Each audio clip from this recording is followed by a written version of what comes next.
साथियों नमस्कार। आज हम अंतर्राष्ट्रीय राजनीति के अध्ययन उपागम के बारे में चर्चा करेंगे। साथियों, अंतर्राष्ट्रीय राजनीति एक स्वतंत्र विषय के रूप में 1914 में प्रारंभ हुआ, क्योंकि इससे पूर्व अंतर्राष्ट्रीय राजनीति को एक विषय के रूप में नहीं जाना जाता था। इसमें विशेष योगदान एल्बर्ट जर्मिन, चार्ल्स वेबस्टर का रहा और इसमें महत्वपूर्ण योगदान और बेल्स विश्वविद्यालय का रहा। इस अध्ययन उपागम के अंतर्गत, अंतर्राष्ट्रीय राजनीति अध्ययन उपागम के अंतर्गत हम आदर्शवादी अध्ययन उपागम पर चर्चा करेंगे। इस अध्ययन उपागम में शक्ति के स्थान पर सहयोग पर बल दिया गया है।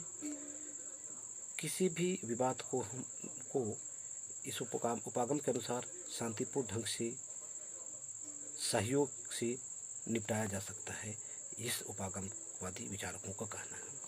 इसके प्रमुख विचारक रहे Woodrow Wilson, can't, green, David Herald आदि। दूसरा उपागम है आदर्शवादी उपागम। अंतर्राष्ट्रीय राजनीति में आदर्शवादी उपागम में राष्ट्रीय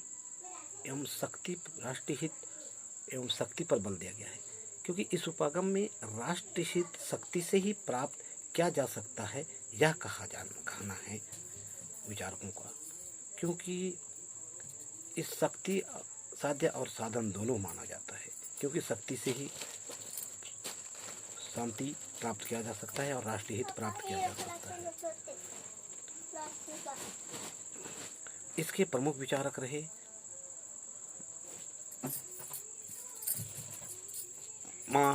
मार्गेनथाउ, जिन्होंने अपनी रचना पॉलिटिक्स अमंग नेशन में किया था यथार्थवादी शक्ति का। इसके अतिरिक्त रोनाल्ड नेबूर, स्पाइकर मैन आदि यथार्थवादी उपागम का विद्वान है। इसके बाद तीसरा उपागम है नव यथार्थवादी उपागम। साथियों, यथार्थवादी उपागम की आलोचना के स्वरूप नव यथार्थवादी उपागम का उदय हुआ। इसके प्रमुख विचारक केनेथ वाल्ट, चार्ल्स ग्रेरर, जोजेफ ग्रीचो, कोहिन आदि हैं। इस उपागम के मान्यता है कि अंतर्राष्ट्रीय राजनीति एक अराजकतावादी व्यवस्था है। इसमें अंतर्राष्ट्रीय स्तर पर कोई शक्ति नहीं होता है, क्योंकि यथार्थवादी राजनीति में शक्ति का स्थान बल दिया गया था और यहाँ पर इस उपागम में नवा यथार्थवाद में शक्ति का कोई स्थान नहीं दिया जाता है। दूसरा मान्यता है अंतर्राष्ट्रीय घटनाओं का वर्णन राजनीतिक व्यवस्था की संरचना के अनुसार की जाती है। तो कहने का राजनीतिक संरचना के अनुसार होता है, ना कि राष्ट्रीय हित के अनुसार, क्योंकि यथार्थवादी विचारक राष्ट्रीय हित की महत्व दिया गया था, लेकिन यहाँ पर राष्ट्रीय हित का महत्व नहीं दिया गया है। अंतर्राष्ट्रीय राजनीति में संघर्ष के साथ साथ सहयोग पर भी बल देता है, क्योंकि इस उपागम में कहा जाता है कि संघर्ष के साथ साथ सहयोग भी होता है। नव यथार्थवादी उपागम की तीन मान्यताएं हैं, तीन धारणाएं हैं, तीन उपभाग हैं। पहला उपभाग है संरचनात्मक यथार्थवाद। अंतर्राष्ट्रीय राजनीतियों में अंतर्राष्ट्रीय घटनाओं का वर्णन उसकी व्यवस्था की संरचना के अनुसार होता है। अंतर्राष्ट्रीय व्यवस्था की संरचना से होता है, ना कि राष्ट्रीय हित के अनुसार, क्योंकि यह सहयोग एवं संघर्ष दोनों पर बल देता है। यह संरचनात्मक यथार्थवादी विचारक का कहना है सहयोग और संघर्ष दोनों पर होता है। इन्होंने 1989 में केनेथ वाल्टर्स अपनी पुस्तक में नव यथार्थवाद सिद्धांत का वर्णन किया है। इस पुस्तक का नाम है थ्योरी ऑफ इंटरनेशनल पॉलिटिक्स, जिन्होंने इनमें नव यथार्थवाद सिद्धांत का वर्णन किया है। दूसरा है आधुनिक यथार्थवाद। इस आधुनिक यथार्थवाद में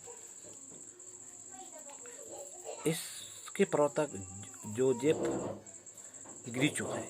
इस सिद्धांत में अंतर्राष्ट्रीय राजनीति में शांति के लिए संघर्ष मानता है और अपनी लाभ के लिए अंतर्राष्ट्रीय राजनीति में भाग लेते हैं। क्योंकि इस सिद्धांत के प्रवर्तक हैं जोजेफ ग्रीचो, इस सिद्धांत में अंतर्राष्ट्रीय राजनीति में शांति के लिए संघर्ष अनिवार्य मानता है और अपने लाभ के लिए कोई भी राज्य अंतर्राष्ट्रीय राजनीति में भाग लेता है, यह कहा जाता है।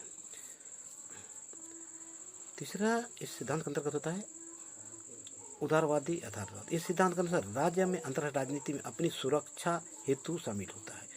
उदारवादी यथार्थवाद में राज्य अंतर्राष्ट्रीय राजनीति में अपनी सुरक्षा के लिए शामिल होता है, न कि राष्ट्रीय हित के लिए।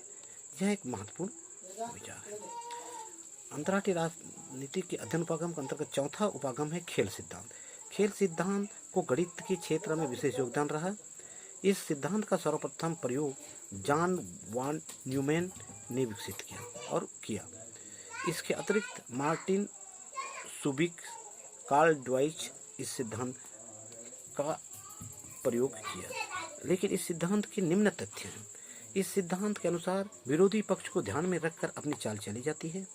इस सिद्धांत में एक विरोधी की कल्पना करके चली जाती है, क्योंकि सिद्धांत में एक विरोधी होगा हमेशा यह कल्पना की जाती है। इस सिद्धांत में अंत में खेल का मूल्य निर्धारित होता है।